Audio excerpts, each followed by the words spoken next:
Assalamualaikum warahmatullahi wabarakatuh dan selamat pagi. Pada pagi yang indah ini, saya Nur Ahmad bin Muhammad dari kumpulan 1 bersama ahli kumpulan saya yang lain iaitu Muhammad dari Syaridi bin Azwel, Ahmad Nur Syahiman bin Ahmad Nazid dan juga Muhammad Aiman bin Muhammad Radi akan membentangkan perbincangan kertas kerja kami yang bertajuk Peranan Terma Masyarakat Barat dan atau Kristian dalam melestarikan konsep etika dan peradaban. Okey, saya akan bercakap tentang teknologi. Apa itu teknologi? Teknologi merupakan proses ataupun pembangunan atau alat gunaan yang menyelesaikan masalah manusia. Antara teknologi masyarakat barat yang telah mereka cipta dan juga telah dibawa masuk ke tanah Melayu ialah kereta. Seperti yang kita tahu, kereta merupakan satu alat teknologi yang memudahkan kita untuk pergi ke mana sahaja dalam waktu yang singkat. Yang kedua ialah auto refractor. Auto refractor merupakan satu alat mesin untuk mengesan, untuk mengkaji kita punya rabun mata, terutama sekali untuk segala peringkat umum. Okey, yang terakhir sekali ialah telefon pintar. Sebenarnya banyak lagi teknologi yang masyarakat barat cipta, tapi saya tidak akan membahaskan semua, cukup ini saja. Okey, yang terakhir sekali ialah telefon pintar. Seperti yang kita tahu, telefon pintar ni banyak kegunaannya seperti membayar secara online, bermain game, mengurangkan stres, melihat ramalan cuaca, melihat waktu dan masa dan sebagainya, waktu dan sebagainya.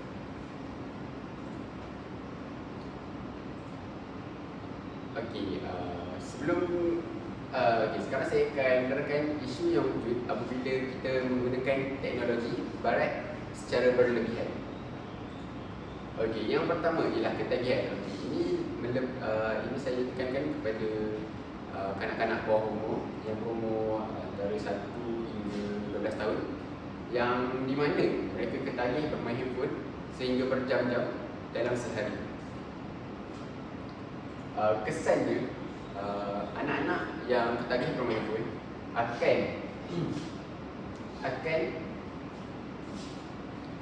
akan menjadi antisosial dan tidak pandai bergaul kerana mereka mengurangkan masa bercakap antara diri mereka dengan ibu bapa dan adik-beradik yang lain. Okey, selain itu, seperti yang kita tahu, teknologi memudahkan kita dan meningkatkan masa kita untuk menyelesaikan sesuatu perkara. Namun terdapat banyak perkara yang negatif yang tak dapat dielakkan. Contohnya ketagihan pornografi antara kalangan remaja, kerana pornografi kini dapat diakses dengan mudah melalui website-website yang haram. Okey, sekarang saya akan tunjukkan satu video untuk dijadikan pengajaran kepada kita semua supaya ketagihan teknologi ini tidak akan berlebihan.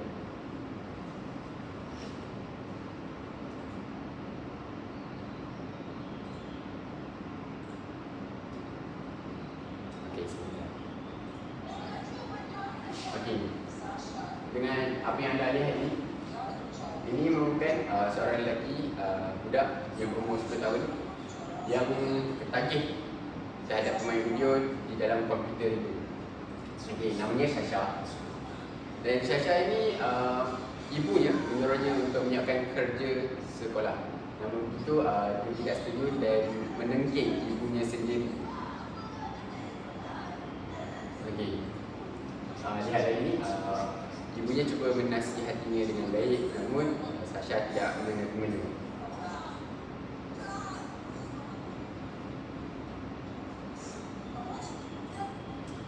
Apa yang kita lihat di sini, Syasha memberontak dengan mengoyakkan buku yang terkandung CD dan seterusnya tetap ingin bermain game. Okey, setakat itu sahaja.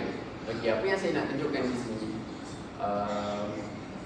teknologi ini memainkan teknologi ini memainkan peranan penting dalam etika kerana seperti yang kita lihat apabila ketagih beliau kehilangan akhlak terhadap ibu kandungnya sendiri dan juga etika di situ amat rendahlah sikit.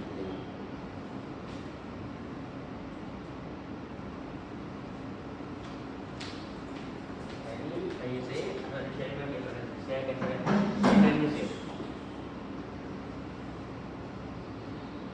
Apa itu Indonesia? Indonesia kira ni, Indonesia berasal daripada kata Greek itu hidup Teja. Ia boleh dijadikan sebagai cara pemikiran yang memberi keseluruhan dan diterima oleh masyarakat umum. Dengan kata lain, ia bermaksud mencapai kemuncak keseluruhan. Teja itu highest. Dari satu sudut yang lain, Indonesia merupakan satu doktrin yang memberi mendorong motivasi kepada seorang yang bertindak mencapai keseluruhan atau kebahagiaan dan mengelakkan unsur-unsur yang boleh mendatangkan kesediaan. Indonesia ini adalah pengaruh dari negara barat yang sering membelanjakan wang tapakan. So basically ni Indonesia ni dia ni macam orang ni dia tak kisah pasal apa kecuali kebahagiaan. Sedangkan kita akan ada waktu kita akan jatuh atau waktu kita happy. So kita kenalah seimbangkan. Okey, faktor-faktor Indonesia, faktor internet. Seorang individu yang yakinkan ingin menunjukkan kejayaan, kemegahan, kesenangan dan kemewahan kerana ingin menjadi perhatian hal itu. Demikian kerana seorang itu mendapatkan pujian dari seorang sekeliling dan meningkatkan ego dalam masa yang sama. So basically ini orang ni dia suka menunjuk lah. Maksud dia kata internet ni, dia suka menunjuk duit dia, kemegahan dia. Contohnya sehari ni berlaku dekat anak-anak orang kaya lah, anak-anak budak KL lah. Based on experience ni. Lepas tu faktor external, seorang itu terpengaruh dengan faktor sekeliling adalah salah satu pujian Indonesia berlaku. Sebagai contoh, apabila kita berkawan dengan orang yang berhidup di Indonesia, kita akan terikut.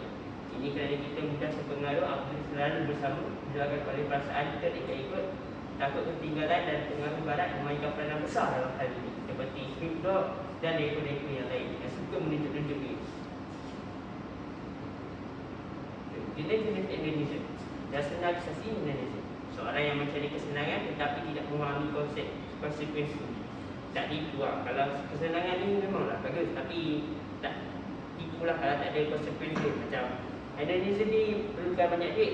So kalau macam kita ni yang biasa-biasa ni, so pandai-pandai lah gunakan. Lepas tu psikologi Indonesia. Asumkan bahawa seorang dicipta untuk senang-senang. Ini maksudnya dia lahir, dia ingat dia mesti senang, tak boleh susah. Sedangkan semua orang macam saya cakap tadi, semua orang akan ada masa dia jatuh dan masa dia naik. Ibarat dia Indonesia, sikap yang menyenangkan dalam proses ibadah Indonesia. Contoh Indonesia, terdapat pelbagai jenis kelakuan Indonesia. Kelakuan menunjukkan kemewahan dan kemegahan negara. Macam nombor satu, membeli kenderaan mewah. Tak salah kenderaan mewah ni. Bukan mitos. Salah satu sebab orang membeli kenderaan mewah adalah untuk menunjukkan kekayaan dan bergabung. Tak tipu lah kalau orang beli salah satu punca orang beli kereta mahal-mahal ni sebab dia nak menunjuk lah. Macam kalau pergi kat KL, pergi dekat bukan television lah, pergi dekat KLCC ataupun Fabrika, tak sure kalau tak tengok Lamborghini satu ke apa tu. Lepas tu berbelanja berlebihan tidak salah, tetapi mestilah ukur pada badan sendiri. Sebagai contoh, membeli makanan mahal seperti Starbucks sedangkan ini luar dari bajet. Tak tipu lah kalau budak sekarang dia akan beli Starbucks. Bukan beli Starbucks dan tak kisah duit. Dia beli sebab dia nak tunjuk. Lagi nak tunjuk kat IG story. Lepas tu suka berbelanja secara berlebihan. Sebagai contoh, membeli barang viral bukan kerana perlu, tapi kerana nafsu tak ikut. Ni contoh kalau kita tengok apa, tengok TikTok, kita tengok ada barang-barang viral kan. Contoh setelah barang apa-apa, lepas tu dia tahu dia tak perlu kan, tapi dia kena beli juga sebab dia nak ikut kan. Takut kena tinggal ada. Lepas tu gemar hiburan dan berlebihan. Macam hiburan tidak salah, tapi secara berlebihan boleh memakan kos. Sebagai contoh, dalam sehari pergi ke mall, tengok wayang, main bowling dan makan makanan mahal dalam sehari. Sedangkan bajet dia tak tinggi. Ni nak main bowling satu game dah macam RM50, tak ada RM50, RM30 tu. Tengok wayang sekali makan semua dah RM30. Makan jangan cerita lah, mesti of course lah dia 100 hari. Kisah Indonesia. Ianya melahirkan manusia yang susah menerima teguran kerana terlalu masuk dengan hiburan sekeliling sehingga mengabaikan tanggungjawab seorang itu. So basically, dia lebih sangat hiburan. Dia tak kisah lagi pasal apa-apa. Dia nak enjoy diri dia, enjoy to the fullest. Dia tak kisah pasal benda lain, pasal tanggungjawab dia lah. Berarti hedonism menggalakkan manusia melakukan kejahatan seperti selakuan ini memerlukan banyak duit. Jadi bukan satu kegiatan yang tidak. Kalau seorang tu buat kejahatan, contohnya macam menjual dadah. Sebab hedonism ni, duit tu penting. So, tak tipu kalau macam orang kaya tu, saya faham lah. Kalau orang macam biasa kita akan melakukan perkara yang jahat lah, macam mencuri semua tu. Selalu banyak pelaku mencuri sebab nak duit, sebab nak enjoy diri. Dan lagi budak remaja. Patutnya yang juga menyebabkan seorang itu kurang bertanggungjawab kerana terlalu neka dengan mengajar hiburan sehingga lupa dengan perkara lain seperti menjalankan solat hingga waktu.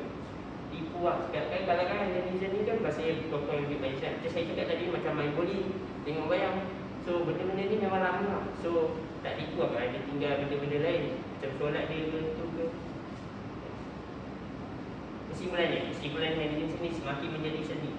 Yang kata sehingga membawa banyak kesan yang buruk kepada masyarakat kita.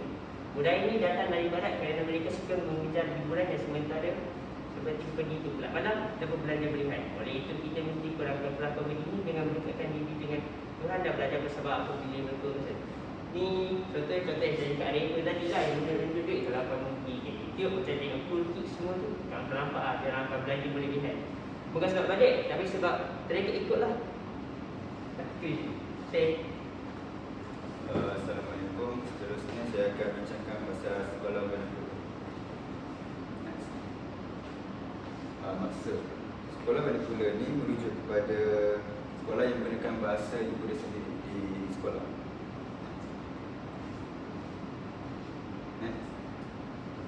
Sejarah dia mulanya dibawa oleh kerajaan British. Pada awalnya dia tidak berminat pun untuk memajukan bidang pendidikan semasa tatanan Melayu. Yang kedua, dia bermula sejak pertengahan abad ke-19 sehinggalah berlaku Perang Dunia Kedua. Kemudian atas desakan Urusan Melayu, pihak pemerintah British merasakan ada baiknya memberikan pendidikan setakat pendidikan rendah. Ciri utama dia ialah ketiadaan matlamat dan objektif dalam bidang pendidikan. 5.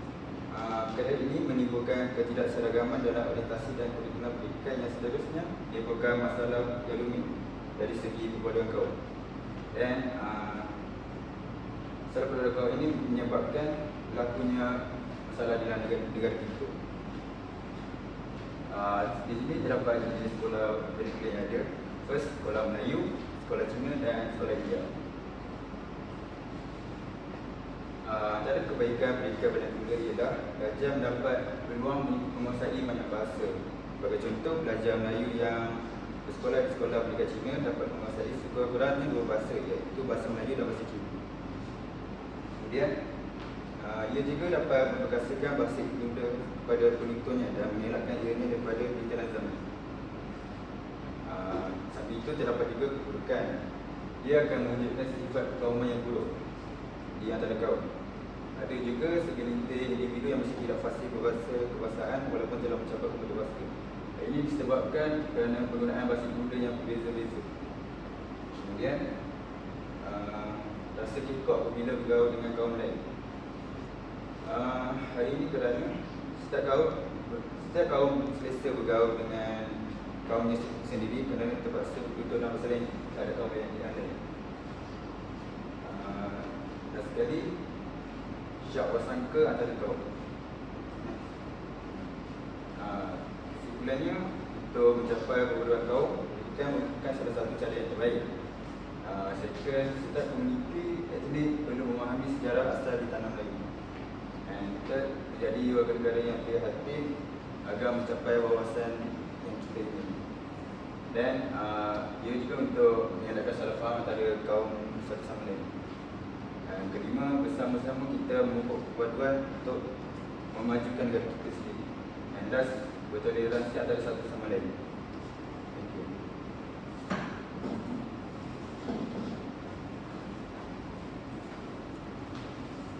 Assalamualaikum warahmatullahi wabarakatuh. Nama saya Muhammad Dini Syahri bin Azlan. Hari ini saya akan membentangkan sedikit yang berkaitan dengan budaya black metal dan punk. Okey, seterusnya. Okey, yang pertama, black metal dan punk ni dia bermula pada tahun 1980-an sehingga 1990-an. Jadi dia berunsur bila kita kat sini dunia kegelapan satu, lepas tu rentak lagu dia rancak dan ganas, lepas tu rentak lagu dia juga laju. Okey. Dari semua unsur yang disebutkan tadi, dia berasal daripada kumpulan Celtic Frost, sodium, sarkofago, bakteri yang membentuk kumpulan reaktor yang pada ketika itu dia Malaysia.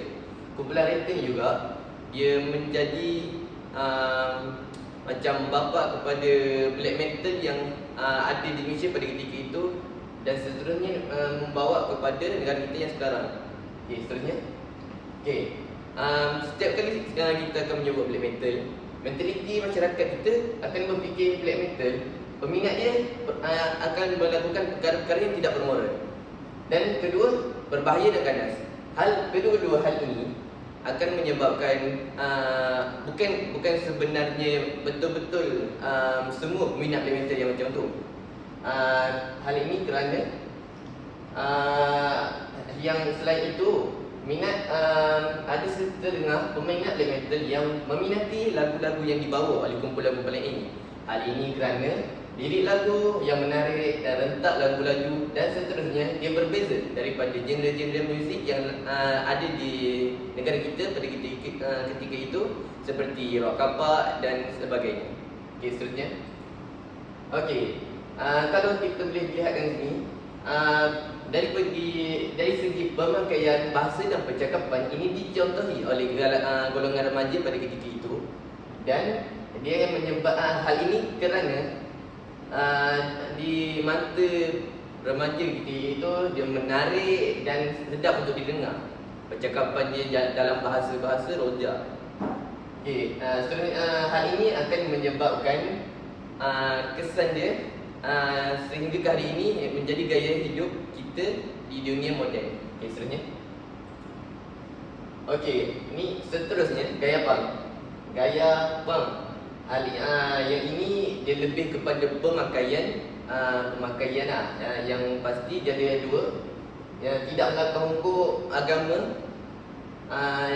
Macam biasa dia tidak pakaian dia tidak memakai perhiasan yang tidak dibenarkan, seperti lelaki tidak memakai rantai dan gelang dan serta emas. Yang perempuan biasanya memakai pakaian yang menutup aurat seperti yang dituntut oleh syarak itu. Okey. Yang langgar hukum untuk gaya punk ni, dia dah memakai gelang rantai bagi lelaki dan tidak menutup aurat bagi perempuan, seperti tidak pakai tudung dan pakai pakaian yang terlalu ketat. Okey, seterusnya. Okey, di sini boleh dikatakan carta, bukan carta, maafkan saya, aliran daripada first mula-mula sekali black metal ada di Malaysia. Okey, macam saya cakap pada awal tadi, tahun 80-an dan 90-an itu budaya black metal dan punk ini mula-mula menonjol kerana daripada kumpulan reaktor tadi dia terikut-ikut dengan kumpulan black metal dari luar negara. Lepas tu pada tahun 2000 sehingga 2000 dia berubah mengikut peredaran masa kita. Lepas tu sehingga sekarang semua budaya black metal dan punk ini masih ada di Malaysia, tapi dia menjadi gaya hidup yang sudah diubah pada tahun yang 2000 tadi. Dia jadi biasakan dengan gaya budaya hidup kita yang sekarang. Seterusnya. Okey. Jika ada pertanyaan apa-apa boleh tanya. Okey. Sekian sahaja pada saya. Terima kasih.